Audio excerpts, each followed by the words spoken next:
हम सब ये कहते हैं ना कि इंसानियत समाज से मिटती चली जा रही है, लेकिन हम में से कितने लोग ऐसे हैं जो उन फैक्टर्स को सेंस कर पाते हैं जिनके चलते इंसानियत समाज से मिटती चली जा रही है। आज ना हम ऐसे ही एक फैक्टर की बात करेंगे। शब्द एक ऐसा फैक्टर है, सुनकर के अजीब लगा ना? चलिए देखते हैं। आज मैं शब्द को उस पहलू से नहीं देखूंगी जिस पहलू से मैंने पहले देखा था और आपके साथ शेयर किया था कि लिखे हुए शब्दों में फोटॉन्स होते हैं। ये फोटॉन्स जो है खास पैटर्न में बह करके शब्दों के जरिए ही पहुंच जाते हैं हमारे रेटिना के कलर डिटेक्टिंग सेल्स तक, उससे जाकर के टकराते हैं, फिर एक्सियन से सिग्नल बनकर के बहते हैं, सिनॉप्सिस तक पहुंचते हैं, फिर वहां से न्यूरॉन सर्किट तक ये फैल जाते हैं और इस तरह पूरे दिमाग में फैल करके हमें शब्द के भीतर के अर्थ का एहसास कराते हैं। इतना लंबा प्रोसेस हो जाता है, लेकिन हम कुछ ही सेकंड में शब्द के पीछे का अर्थ जो है वो सेंस कर लेते हैं। यही शायद कुदरत का कमाल है। लेकिन आज ना हम एक स्लो प्रोसेस की बात करेंगे, ऐसा प्रोसेस जिसके चलते ना धीरे धीरे शब्दों का पॉजिटिव अर्थ किडनैप होता चला गया और उसकी जगह नेगेटिव अर्थ आता चला गया। साइंटिफिकली ये सब कुछ हुआ, लेकिन इसके पीछे का साइंस हमें मालूम नहीं था, इसीलिए हम इस प्रोसेस को समझ ही नहीं पाए। चलिए इसे एक एग्जाम्पल से समझते हैं। एक शब्द युगल है तंत्र मंत्र। कैसा फील होता है जब इस वर्ड को हम कहते हैं? ऐसा लगता है ना काला जादू, तामसिक साधना, लेकिन इसके पीछे ना पूरा फिजिक्स, केमिस्ट्री, बायोलॉजी जो है ना वो जब हम समझेंगे, ये साइंटिफिक अवेयरनेस आएगी तो समझ में आएगा ये कोई नेगेटिव शब्द नहीं है।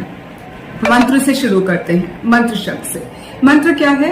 मंत्र शब्दों का समूह है और इन शब्दों में स्वरों को भी एक खास ढंग से सजा करके रखा गया है। और जब हम इस मंत्र को बोलते हैं तब क्या होता है? हर शब्द श्वास नली में जब बहता है वो अपने अपने फोर्स से भीतर के वायु तत्व में उतार चढ़ाव पैदा करता है। तो मंत्रों से भी एक खास ढंग से उतार चढ़ाव जो होता है उससे क्या हो रहा है? एक घर्षण की प्रक्रिया जन्म ले रही है, यानी श्वास नली से श्वास टकरा रही है, घर्षण हो रही है। और ये घर्षण जो है फिजिक्स में हम इसे कहते हैं फ्रिक्शन। और फ्रिक्शन का असर क्या होता है? फ्रिक्शन से हीट यानी ताप क्रिएट होता है। अब देखिए, मंत्र से तप होता है, तो मंत्र से ये जो तप क्रिएट होता है, ये तप खास क्यों होता है? क्योंकि ये एक खास किस्म का ताप क्रिएट कर रहा है, क्योंकि मंत्रों में शब्दों को एक खास ढंग से सजाया गया है। मंत्र शक्ति से ये ताप क्रिएट हो रहा है, जो कि एक खास ढंग का ताप है और ये तप क्रिएट कर रहा है। तो मंत्र की शक्ति को अगर महसूस करना है तो थोड़ा पीछे जाइए। प्राचीन युग में आपको दिखाई देगा कि ऋषि जो मंत्रों के लिए फेमस हुए, उन ऋषियों को जब हम देखते हैं तो पता चलता है कि मंत्र की शक्ति क्या है ना? विश्वामित्र ऋषि प्रसिद्ध थे अपने गायत्री मंत्र के लिए, मार्कंडेय ऋषि अपने महामृत्युंजय मंत्र के कारण। तो ये मंत्र का पावर है। ये मंत्र फेमस क्यों है? क्योंकि इन मंत्रों के जरिए श्वास नली में श्वास एक खास ढंग से उतार चढ़ाव से गुजरती है और इस उतार चढ़ाव के कारण जो घर्षण होता है, जो ताप पैदा होता है, वो सीधे हमारे भीतर सूक्ष्म रूप में जो आत्मा मौजूद है उस आत्मा में एक खास वाइब्रेशन पैदा कर सकती है। ऐसा वाइब्रेशन जो बहुत पावरफुल है। ये जो वाइब्रेशन क्रिएट हुआ ना, ये क्यों इम्पोर्टेंट है? क्योंकि हम जानते हैं कि ब्रह्मांड में हर शब्द ऊर्जा बन करके बहता है, यानी ये वाइब्रेशन वो ऊर्जा ही है जो कि मंत्रों में जो शब्द सजाए गए हैं उससे क्रिएट हुआ है। इसीलिए मंत्र पावरफुल होते हैं। अब आते हैं तंत्र पर। तंत्र क्या है? तंत्र है स्किल, कौशल। अब ये जो कौशल है ना वो सिर्फ उच्चारण तक सीमित नहीं है, बल्कि इसमें उद्देश्य भी शामिल है और फीलिंग्स भी शामिल है। यानी किस उद्देश्य से इसे बोल रहे हैं, किस फीलिंग के साथ इसे बोल रहे हैं। फीलिंग्स जो है ना वो हमारे शरीर के हार्मोनल सिक्रेशन को कंट्रोल करती है और इसका प्रभाव हमारे हार्ट और ब्रेन वेव्स पर भी पड़ता है। अब देखिए, फ्रिक्शन के कॉन्सेप्ट में था फिजिक्स और फीलिंग्स के कॉन्सेप्ट में है केमिस्ट्री। अब जो है इस तंत्र और मंत्र को किसके जरिए हम बोलते हैं? शरीर के जरिए ना, तो यहाँ बायोलॉजी एंटर करता है। ये है यंत्र, शरीर यंत्र है। अब यंत्र को भी पावरफुल होना होगा, क्योंकि इस यंत्र के जरिए ही मंत्र जो है वो तंत्र का सहारा लेकर के ब्रह्मांड के साथ इंटरैक्ट करेंगे। तो अब आप समझ सकते हो कि किसी पूजा में किसी पंडित का मंत्र, उनका तंत्र जितना इंपॉर्टेंट है उतना ही इंपॉर्टेंट होता है यंत्र, ये शरीर जिसके जरिए ये पूरा प्रोसेस किया जाता है। तो सिर्फ पंडित जी का तंत्र मंत्र पावरफुल होने से ही क्या चलेगा, हमारे यंत्रों को भी तो पावरफुल होना होगा, क्योंकि जिस उद्देश्य से, जिस चाहत के लिए हम पूजा करवाते हैं वो उद्देश्य, वो चाहत भी तो इम्पोर्टेंट है, उस चाहत का पूरा होना भी तो इम्पोर्टेंट है, और वही इम्पोर्टेंट है और इसीलिए तो हम पूजा करवा रहे हैं।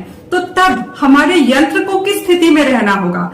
पंडित जी के पास तो मंत्र है, तंत्र है, लेकिन हमारे पास तो नहीं है, तो हमारा यंत्र कैसे पावरफुली काम करेगा?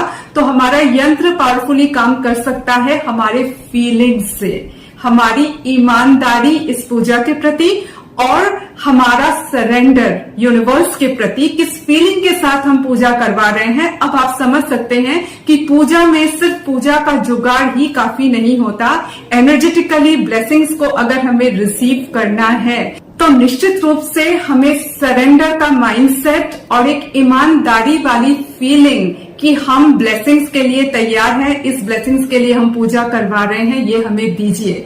तो इस तरह की फीलिंग जो है एक खास हार्मोनल सिक्रेशन भी करती है और हमारे हार्ट और ब्रेन से एक खास वेव्स भी निकालती है जो कि इंटरैक्ट करती है ब्रह्मांड से, और उसको पावर मिल जाता है पंडित जी के तंत्र और मंत्र का, और तब जाकर के पूजा साकार होती है। इतना बड़ा साइंटिफिक प्रोसेस है और जो नहीं समझते हैं वो उसे सिर्फ एक रिचुअल की तरह निभाते हैं।